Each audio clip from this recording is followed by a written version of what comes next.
जी दोस्तों, आज मैं आपके साथ हूँ शाहिद मीरानी, जो कि आपको ये आगाही देंगे कि सिंध हुकूमत की जानिब से जो उम्मीदवारान को या सिंध के जो पढ़े लिखे नौजवान हैं उनको सरकारी नौकरियों के लिए जो 15 साल तक की रियायत दी गई थी, उस रियायत का मुद्दा जो है वो 30 जून को मुकम्मल हो चुका है। जबकि अब उसकी मुद्दत जो है वो मुकम्मल होने के बाद आज के दिन के बाद या 30 जून के बाद लाखों नौजवान हैं जिन्होंने यूनिवर्सिटी से या कॉलेज साइड से डिग्रियां ली हुई हैं, वो उनकी उम्र अगर 28 साल से बढ़ गई है तो वो अभी किसी भी सरकारी नौकरी के लिए अहल नहीं हैं। ये आपको मैं बहुत बड़ी खबर दे रहा हूँ, बहुत बड़ा स्कैंडल दे रहा हूँ कि वो जो रियायत देने वाली समरी है वो सीएम हाउस में रुक गई है। वो फ़ाइल जो है वो दब गई है। कुछ दिन पहले जब ये 30 जून को उम्र में की मुद्दत में इजाफे के लिए services and general administration department ने जो सिफारिश की गई थी, एक समरी भेजी गई थी वज़ीर आला सिंध सैयद मुराद अली शाह को, वो समरी जो है सीएम सिंध ने अभी तक मंजूर नहीं की है। और वो समरी मंजूर न होने के वजह से जो है सिंध के वो जो लोग कई सालों से सरकारी नौकरी के इंतज़ार में बैठे हैं, उन नौजवानों की तादाद जो है वो लाखों तक की तादाद है जो अभी तक वो मुंतज़र हैं इस चीज़ के कि सीएम सिंध सैयद मुराद अली शाह उस 15 साल तक की जो रियायत है वो रियायत देने वाली जो समरी है वो मंजूर करे, लेकिन अभी तक वो समरी मंजूर नहीं हो पाई। तो आपको अब मैं ये बताऊंगा कि 3 साल पहले सिंध हुकूमत ने सिंध भर के जो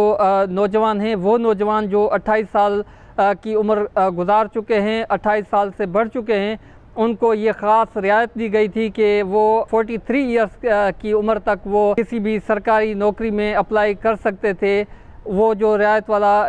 की जो मुद्दत थी वो 30 जून 2022 को मुकम्मल हो चुकी है। अब जो है उसकी मुद्दत मुकम्मल होने के बाद services and general administration department ने सीएम सिंध सैयद मुराद अली शाह को एक समरी भेजी थी। उस समरी का मतन ये था, उस समरी में सिफारिश यह की गई थी कि सिंध भर के जो लाखों नौजवान कई सालों से बेरोज़गार बैठे हैं, वो इस इंतज़ार में बैठे हैं कि वो सरकारी नौकरियों में अप्लाई करेंगे, लेकिन वो जो रियायती मुद्दत है वो मुकम्मल होने के बाद अब वो लाखों नौजवान बैठे हैं, लेकिन अभी तक सीएम हाउस में उस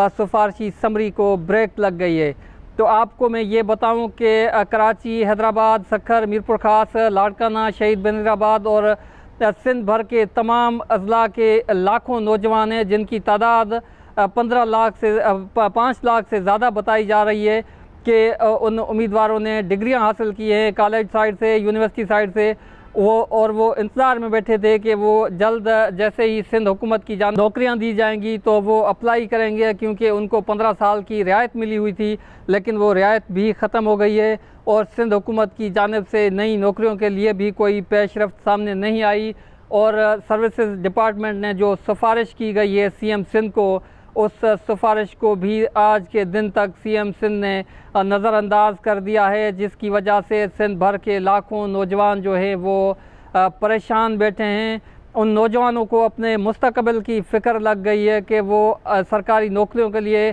कैसे अहल हो सकते हैं। तो सीएम सिंध की जानिब वो देख रहे हैं, वो इस चीज़ के मुंतज़र हैं कि वज़ीर आला सिंध जो है वो समरी कब मंजूर कर रहे हैं। आपके इल्म में इजाफे के लिए मैं आपको ये भी बताता जाऊं कि 30 जून 2022 को जैसे ही इस रियायती उम्र वाली जो सर्कुलर जो सिंध हुकूमत ने 3 साल कबल जारी किया गया था, उसकी जैसे ही मुद्दत मुकम्मल हुई तो सिंध के chief secretary doctor Sohail Rajput की उसने जो है उसकी हिदायतों पे services and general administration department ने वज़ीर आला सिंध को एक सिफारिश की गई थी, एक ख़त लिखा गया था जिसमें उसको कहा गया था कि सिंध के 5 लाख से ज़्यादा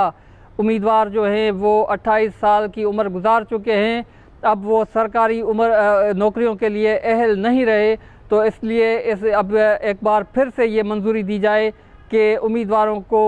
15 साल तक की रियायत दी जाए, लेकिन वज़ीर आला सिंध इस अहम मामले पे गैर संजीदा नज़र आ रहे हैं। आज के दिन तक उन्होंने वो सिफारशी समरी जो है वो मंजूर नहीं की। उसको। मेरे देखने वालों, आप ये नीचे दिया गया जो मेरा यूट्यूब चैनल है एक्सक्लूसिव व्यूज़, इस पे आप सब्सक्राइब करें और बेल आइकॉन का बटन दबाएं। और ख़ास तौर पर सिंध भर में जो सरकारी या गैर सरकारी नौकरियों की जो मामलात हैं उसको अपडेट आपको करने के लिए आप को नई वीडियोस जो है वो भी जल्द मौसूल हो जाएगी। और उस नई वीडियोस में एक अहम इंकशाफ करेंगे कि सिंध भर में जो ग्रेड 1 से ग्रेड 15 तक की जो नौकरियां हैं उनका मामला